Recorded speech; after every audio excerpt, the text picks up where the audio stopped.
darkness, blood, demons. This is how I would globally describe my experience with Diablo 4, a game that I was eager to try from the moment I first heard of it. And what about this magnificent cinematics that announces the return of Lilith? Blessed Mother. That was a really nice introduction, a promise of a game that would suck hundreds of hours of my life. And while I was ready to devote all this time to Blizzard's newest title, I ended up leaving a little earlier than I thought. But I am far from disappointed, as the time I spent in Sanctuary was more than enjoyable. This is the review of my journey in Diablo 4, and my perspective as a more casual player. He's not going to make it! He has to. From the 5 classes available, I decided to start this adventure as a rogue, a versatile, quick character which feels a bit like a mix of the Amazon and the Assassin in Diablo 2, and spent way too much time customizing her appearance to realize that I will never see those details again. The game starts big with an awesome cutscene that explains how the once powerful Horadrims, proud protectors of this world, are now on the verge of extinction, and how Sanctuary, the world where we actually play the game, a world where mortals struggle to survive, more precisely, is now one of the most dark and unpleasant places to be. Oh, and there's also a wolf that saves you from dying literally before we even get to control the character. Or maybe it was just a dream? Anyway, what you really need to remember from this part is that our magnificent steed is now cold dead. So we'll have to walk like a peasant until we unlock it at the beginning of Act 4, which takes many hours to reach even if you focus on the story, which is kinda hard to do with all the content driving you all across the place. The first town I crossed, Nevesk, sorta set the pace for the rest of the journey in terms of how dark and grim the story will be. And sorta like a tutorial, the townsfolk ask us to clear one of the local dungeons. They called it Ruins, but it really looks like a dungeon. And there I learned about the basics surrounding combat in Diablo 4 and how fun it was going to be. Skills are pretty straightforward, with a basic one to generate your primary resources and a core skills that uses that resource. Then as you progress in the game, you unlock all types of defensive, mobility and utility skills that varies from one class to another, and eventually an ultimate skill that is really powerful. A pretty simple system, but it does allow for a lot of versatility, and on top of that I quickly learned how to use my dodge, as monsters in Diablo 4 sometimes hit like a truck. So better practice that reflex of avoiding damage early on. So from the very beginning the combat felt very dynamic, which was promising for the rest of the game. So I cleared these ruins, which actually look really cool, and got back to town to get my reward just to be drugged and practically killed by those not so innocent citizens. And this is more or less when I get introduced to the dark story that I was just beginning, and to Lilith, which is a demon and a powerful one. Actually, it is her who, with an angel called Inaris, created Sanctuary. But that was years ago, and a little quarrel with her boyfriend at the time, the so-called Inaris, got her banned for eternity. She somehow managed to come back though and wants to take back what is her, which could basically be everything in Sanctuary, including humans, as, well, she created this world. So she used her great sense of persuasion and started to gain followers amongst the people. And it worked quite well, I must say. The rest of the story could be resumed as a foolish attempt to follow the bloody path of the Mother of Hatred across Sanctuary. It's obviously way more complex than that and involve Inaris as well as many other demons, but let's not spoil too much of this here. So I continued my quest and eventually got into the first big town of the game, followed by a character that could potentially win the title of the best voice acting this franchise has ever seen. Sometimes our paths in life are set to collide. We just don't know it. And once again I was astounded by the beauty of this game. And it's not just the graphics, which are okay, but the atmosphere and ambience that have been brought to life with near perfection in Diablo 4. Either by the small details in the environment or the voice of the generally suffering citizens across the land. It was only an apple I stole. Now this town, Kiovashad, is also where the tutorial finishes, and from now on I was more likely to cross other players, just like this subliminal message was continuously reminding me. Stables, blacksmith, oculist, alchemist, all of this was now available, and being set loose in this giant open world map where I could literally go anywhere I wanted, as zone scales to your level, really felt good. And I eventually got transported all around the world, joining dynamic events or just going from side quest to side quest, and believe me, some of them are really immersive. You will not interfere!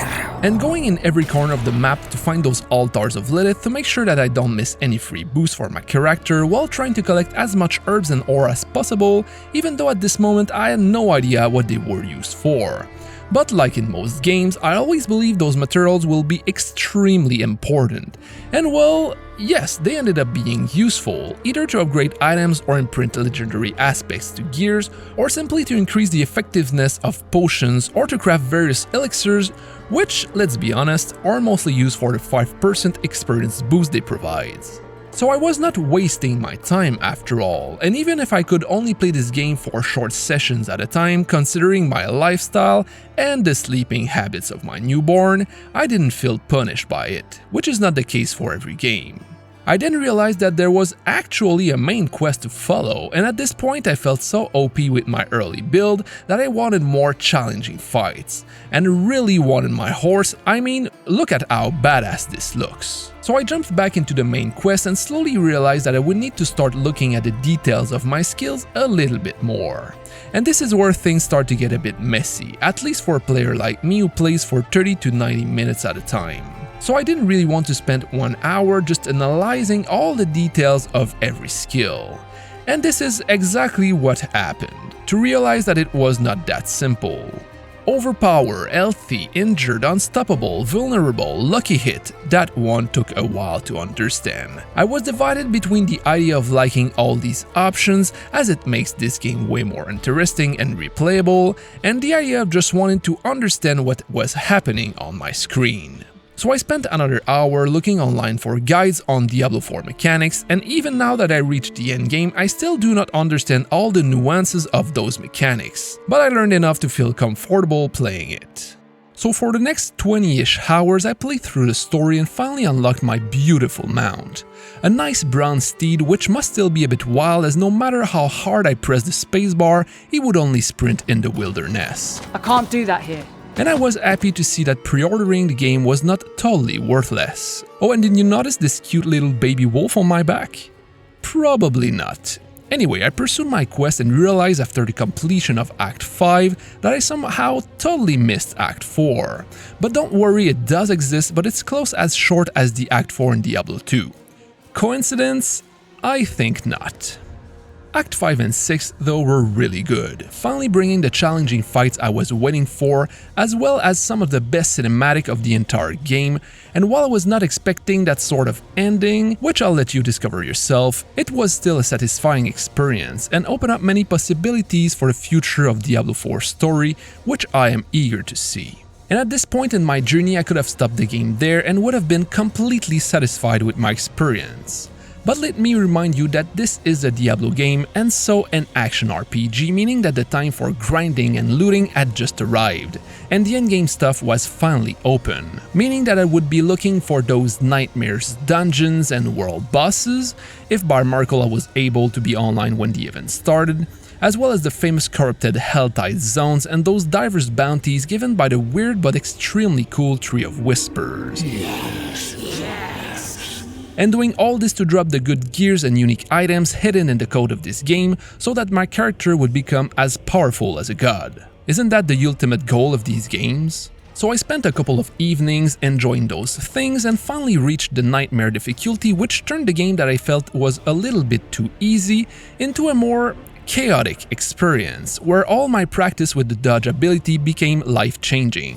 I started to drop the more powerful sacred items, and I even managed to drop 2 or 3 unique pieces of gears after many hours of grinding, and slowly I realized that I was not having as much fun as I had in previous Diablo's title. But why? Was I too old to enjoy farming anymore? Well, as it might honestly be a part of the answer, I soon realized that I had already experienced most of what Diablo 4 had to offer during the first 50 levels of my rogue. Dungeons start to feel all the same, repetitive, same thing with the exploration of the world, but the major factor for me lies in the items themselves. I already had played a lot with all the legendary aspects either extracted from gears or unlocked in various dungeons across the map, and I found myself spending a lot of time looking at every single item that dropped only to obtain a slight increase in power here and there that I could not even notice while slaying demons. The fact that you can swap legendary power seems interesting at first, but I think that it decreases the fun of dropping an actual legendary, as at some point in the game you just have all the bonuses you want unlocked and your build mostly stays the same from this point on. Unless you decided to change it all, which would probably be fun for a couple of hours while you unlock all the new aspects you need doing dungeons, but then it will fall back to the same point. And this is, I think, one of the reasons why I slowly lost interest in the game and didn't see why I should put more time in it, at least on my rogue. Honestly, even if the gameplay in Diablo 4 is extremely fun and active, if there are no rewards at the end of the day, I don't see why I should bother grinding the same content over and over. I felt stuck in an eternal, useless loop of grinding. No more wow moments, no more game-changing drops, and for an action RPG, it's not a good sign.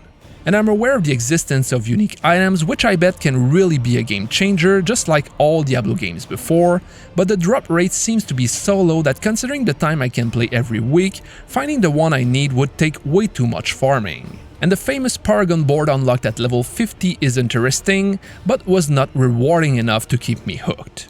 So that was the end of my journey with my rogue in Diablo 4, and for those of you casual players out there who still wonder if you should give this game a try, don't get too discouraged by what I just said. This game is still a lot of fun, filled with content, and I could easily see myself bringing the 4 other classes to level 50 or gives every season a try to test the new mechanics they offers. But beyond this point, that's another story. My name is Jim, and let's meet another time in another world for another review.